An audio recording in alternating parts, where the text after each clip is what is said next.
Hop. Bonjour à tous, une nouvelle partie de pêche à la truite dans la rivière Argence. Je suis avec mon ami Dominique, jeune retraité, mais bon, qui a quelques petits soucis, il est un peu en traitement, mais il veut découvrir la pêche, donc je l'ai amené au bord de cette rivière pour lui montrer un petit peu comment on pêche et puis voir si ça l'intéresse. Bon, apparemment ça a l'air de l'intéresser, et là, vous voyez, je lui dis, bon, voici ma ligne avec le plomb, l'hameçon numéro 10, le bouchon qu'il faut ramener régulièrement avec la canne au lancer, parce que comme il n'y a pas beaucoup de débit dans la rivière actuellement, étant donné qu'on est en été, il vaut mieux faire bouger un peu les appâts et exciter un petit peu les truites. Là, c'est ce que je lui dis, de tirer un petit peu, mais pour le ferrage, tirer d'un coup sec. Comme vous pouvez le voir, le ferrage n'est pas encore optimum, mais cela va venir. Et puis là, comme nous sommes dans un endroit un peu abrupt, je descends un petit peu au bord de la rivière pour essayer de mettre la truite dans l'épuisette. Mon ami Dominique ne manœuvre pas encore tout à fait le poisson, mais eh ben, on dira qu'au fur et à mesure des prises, il prendra l'habitude de bien le manœuvrer, et puis ça ira beaucoup mieux. Mais en tout cas, c'est un plaisir de partager cette partie avec Dominique pour commencer sa retraite. Une bonne idée. Voilà, donc une première truite. Et puis, bon, je regarde un peu au-dessus parce que j'ai mon collègue, mon voisin qui pêche également, et je le vois passer. Je voulais savoir un peu où il en était. Là, on change un petit peu d'endroit. Je lui redis un petit peu comment faire pour tirer le bouchon, c'est-à-dire de faire bouger un petit peu la canne en même temps qu'on ramène avec le moulinet, et puis ensuite de relâcher pour dire d'avoir un peu de lest, je dirais, de fil, pour dire que la truite, si jamais elle venait à prendre, la laisser partir sans la ferrer de suite, quoi.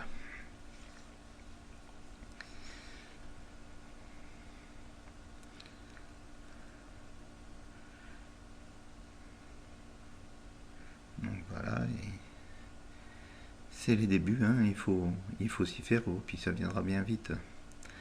La truite arc-en-ciel, c'est pas un poisson qui est difficile à attraper.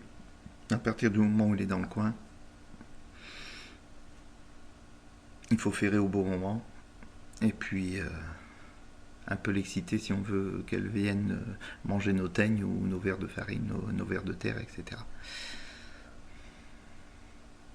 Donc là, on voit même les petites bulles en surface de la rivière, hein, ça bouge pas énormément, bien que cette année, la rivière soit plus haute que les autres années, surtout les 2 dernières années. Et là, il avait raté une truite, il avait retiré trop vite. Au moment où elle mordait, il avait voulu tirer au lieu d'attendre un petit peu plus.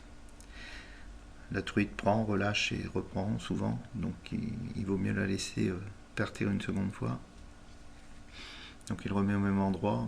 La truite n'a pas décidé de venir à nouveau lui prendre son appât.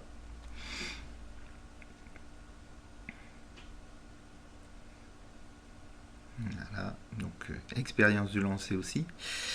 Euh, Prendre le fil, et puis ne pas oublier de le coincer avant de lancer, donc il a lâché trop tôt.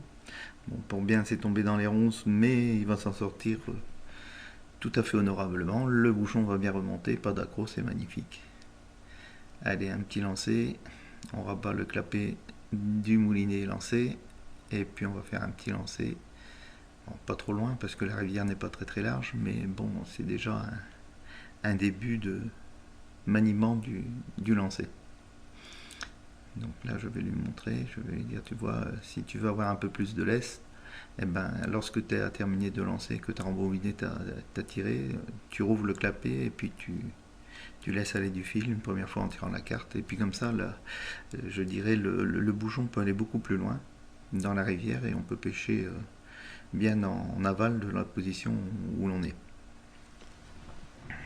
Pareil, lorsqu'on retire le bouchon, on tourne la canne à l'opposé de la direction où l'eau circule, et puis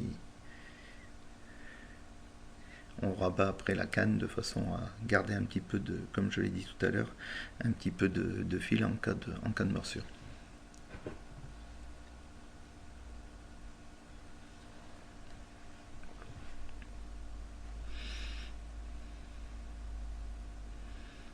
Alors, je ne comptabilise pas les points sur mon téléphone.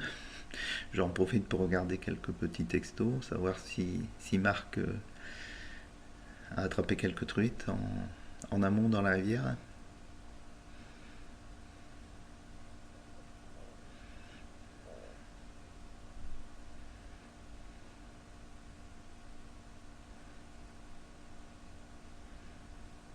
Bon, je le laisse lancer encore une fois. Là, il y a quand même un peu d'arbres, donc il faut faire attention.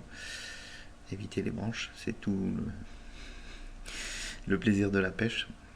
Si on veut pas refaire une ligne, il faut éviter les ronces, les herbes, les branches. Même les branches qui sont au fond dans la rivière.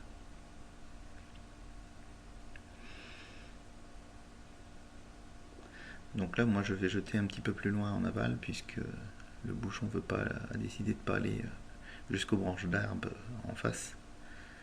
Et je vais ramener. J'aurais voulu laisser la canne à Dominique pour dire qu'ils prennent la truite, mais ce qui va m'arriver, c'est que la truite s'est montrée beaucoup plus rapide que je ne pensais. Et elle s'est pratiquement auto-ferrée, étant donné qu'elle est arrivée très vite et remontée en surface sur les bords. Le temps que Dominique s'apprête à prendre une photo, en fait, la morsure va arriver.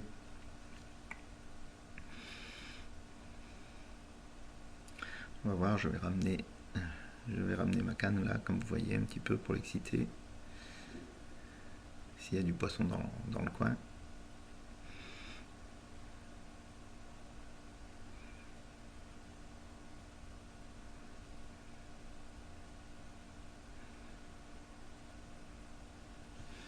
Et petite, donc mon bouchon est là, va venir au bord de la rivière, pratiquement sous les ronces. Et c'est là que la truite va décider de s'affoler, d'attaquer et de me surprendre aussi, parce que je ne m'attendais pas à prendre une truite de ce côté-ci de la rivière. On pêche toujours de l'autre côté, mais en fait, sur la rive proche de chez nous, on a souvent aussi des morsures. Donc on va le voir, là, la truite va commencer à bouger rapidement.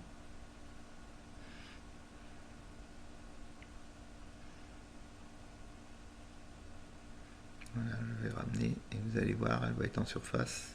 Très vite, elle va, hop, vous voyez, et tout de suite en surface. Voilà, elle était déjà prise, elle se sentait prise, donc il était trop tard. Voilà, donc nouvelle étape pour Dominique, c'est le maniement de l'épuisette. C'est pas encore tout à fait... voilà. Ensuite, il faut aussi une coordination entre le pêcheur et celui qui manipule l'épuisette, de façon à aller amener le poisson à l'endroit où on pense récupérer le poisson, et pas ailleurs, quoi. Donc là, un nouveau poste également. Déjà quelques touches, et puis je lui demande de se préparer à ferrer le poisson. On va le voir, il a ferré un peu plus énergiquement le poisson, ça va venir.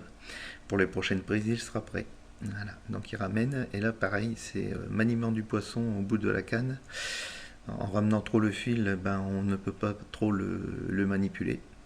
Donc je lui demande de lâcher du fil, je revois un petit peu son moulinet, parce que là vous voyez le bouchon est à 20 cm, même pas du bout de la canne. Et il ne pourra jamais la ramener sur le bord s'il reste à 20 cm. Il faut lui laisser un peu de manœuvre. Voilà. Et puis ensuite, voilà, je vais lui demander de venir l'amener dans l'épuisette. Donc c'est toute une expérience, et ça se fera au fur et à mesure, mais ça sera avec plaisir de partager des parties de pêche avec ce nouveau retraité.